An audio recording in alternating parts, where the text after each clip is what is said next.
Maaga nga pala tayo dumating sa shop ni Boss Aya. Dahil unang-una napakalayo natin. Taytay Rizal pa tayo galing, dinala pa natin ng imos ang ating motor. Buti na lang sa aga natin ay pangalawa pa rin tayo sa pila. Kaya ito, iniintay lang din natin na matapos ni Boss Aya, change oil, and then gagawin na yung ating motor. Dahil nga unang-una ang ating motor ay may problema, nagbabawas kasi ang ating coolant. Dahil kung ito ay ating pababayaan ay baka lumaki pa ang ating gastos. Tulad na lang ng nakasabayan nating customer. Halos 2 months daw siya bago magpa-change oil.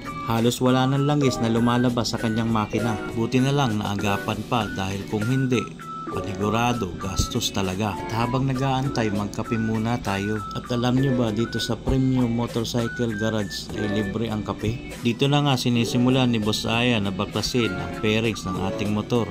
At dito na rin nila nakita na may tagas talaga ang water pump. Ito lang din talaga ang hirap sa PCX dahil unang-una ang dami talagang babaklasin.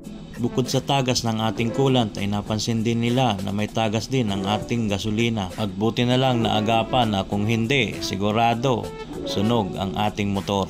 At dito sa part na to, nabaklas na ni Boss Aya ang makina at ang kaha. Ang mga pyesa palang gagamitin dito sa ating motor ay dala-dala ko na. Tulad ng water pump assembly at thermostat at pati mga gasket. Dito dumating na rin pala ang ating kumpare na si Motorons Vlog at magpapagawa rin pala siya at magpapalinis ng panggilid. Ang kagandahan lang dito sa Premium Motorcycle Garage ay nililinis nilang mabuti bawat maduming pyesa. Katulad na lang ng makina ko na matagal na rin di nalinisan. Halos dumikit na ang mga dumi.